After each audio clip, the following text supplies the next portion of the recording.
Mindfulness for Anxiety, the RAIN Method Explained. I want you to be honest with me for 1 second. How much time do you spend and how much energy do you spend trying to not feel anxious? How much of your life is currently devoted to trying to think away or think your way out of them, only to find that you spiral deeper and you go deeper into fear and panic and then self-criticism? If that is you, I want to first let you know that you are not alone. We have all been in this boat, some more than others, and I know that I absolutely have. So I'm right there with you.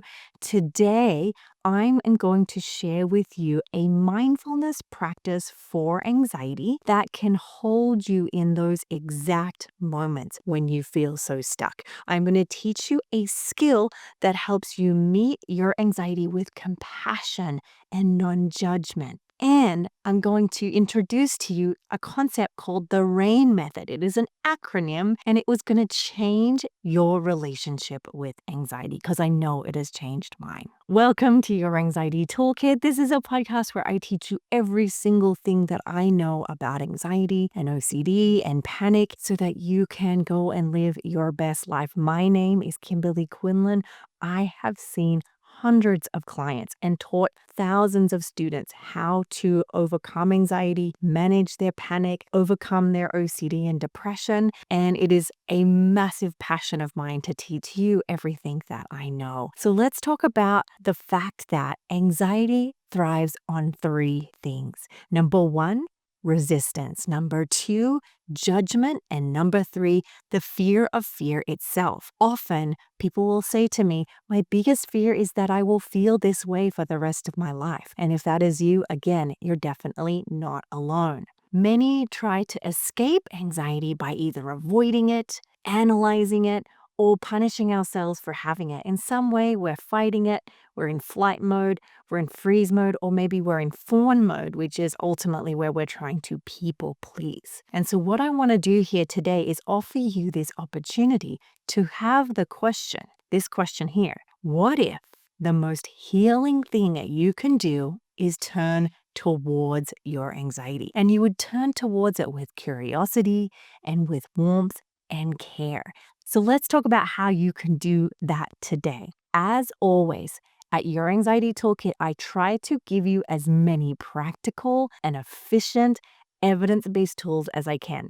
And this one is probably one of my favorite. And I'm going to introduce you to a concept called the RAIN method. This is not talking about rain coming from the sky. RAIN is a key mindfulness for anxiety skill. It is one that I have used myself over and over again. I have taught all my staff and my students how to use this, and it can be a really helpful way to manage anxiety, especially when you're so overwhelmed you kind of like lost all your skills and you can't come up with anything. This is a little way to help remind yourself of the specific tools. So first of all, I don't want to take credit for this. I did not create the RAIN method. It was created by Tara Brach, who is probably one of my favorite authors in the whole world, and Michelle McDonald. It is a step-by-step approach to acknowledging what's happening inside of you, staying present with it. Again, that's a core mindfulness skill. And then responding with compassion and respect instead of reactivity. So let's get to it. Let's go straight to R. The R in RAIN is for recognizing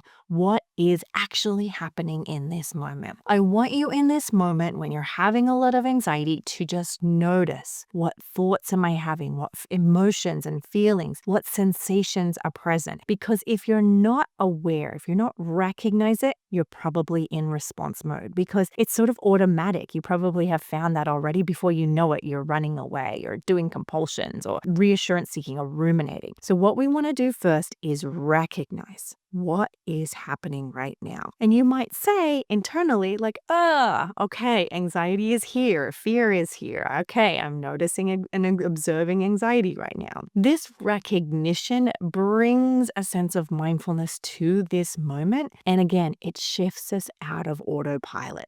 The A in RAIN is for allowing the experience to be there, allowing it. accepting it. This doesn't mean that you like it, doesn't mean you want it. It's basically acknowledging whether I fight this or not, it's here. And so I might as well practice letting go of the tug of war rope and just allowing it, giving it permission to be here without fighting it.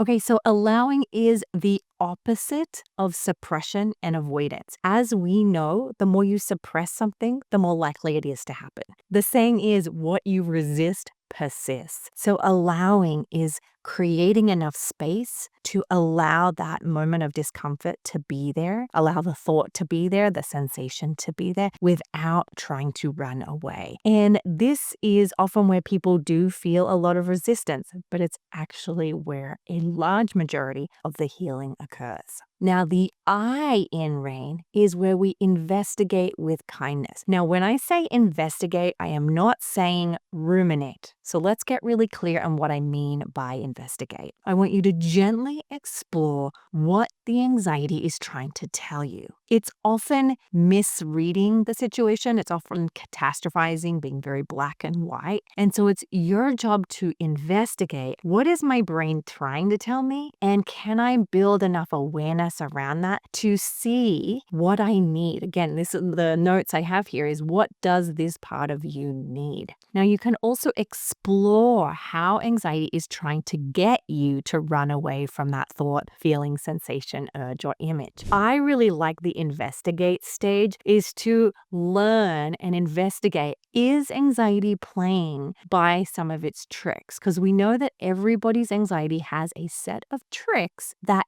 makes you fall for it, makes you buy into its stories. For me, it would say like, oh, you're very irresponsible if you don't take care of this, or you're going to really regret it, or what's the problem with just doing this little bit extra compulsion or this little bit of extra rumination. So I'm going to investigate for, is it pulling me into old tricks that get me to go back into resisting? The last thing here is the investigation is going to help you stay grounded in the body. You're going to notice any tightness, temperature changes, restlessness, and you're going to respond to all of that with a degree of curiosity, not sort of a belief of like, I know what's right and wrong, and there is a right and wrong, and there's only one way to handle this. You're going to be open to seeing this another way.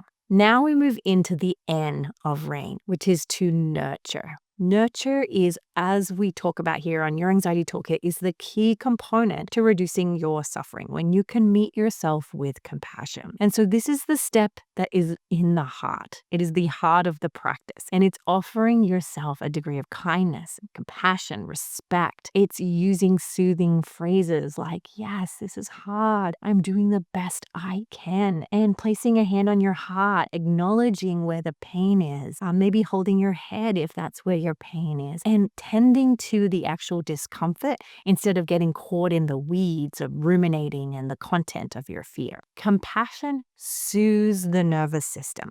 Again, it helps reduce your suffering. So we want to be as kind as we can, and it can interrupt that cycle of rumination. So all of these together can be so powerful, especially when done in this order. So here is your homework for this episode. I want you to practice RAIN just once today. Write it down, put it on a sticky note, and practice. Can I go through these steps on maybe like a moderate discomfort? Not the high one maybe to start, but you're going to first recognize where the discomfort is. Allow it. Investigate, is there anything I need to acknowledge or recognize here that could be getting in the way? And then nurture yourself until that discomfort rises and falls on its own. Again, beautiful sequence. The RAIN method is a beautiful mindfulness for anxiety sequence that will help you get through these events, especially, like I said, when all your skills have gone out the door and you don't know which ones to use. As always, I'm going to say it again, it is a beautiful day to do hard things, and it is a beautiful day to do this hard thing. I want to remind you, there is no discomfort you cannot tolerate, right? You have gotten through 100% of your hard days so far, and you can continue to do this. In fact, the more we practice these skills, the easier the hard stuff gets, okay? I want to thank you for being here. It is an honor, truly. I know how important and valuable your time is. Thank you for sharing your time here with me, and do not forget to subscribe. I love meeting with you every week, twice now, and teaching you everything I know about anxiety. because I really do believe that we can suffer less and live our best life, even if anxiety is there.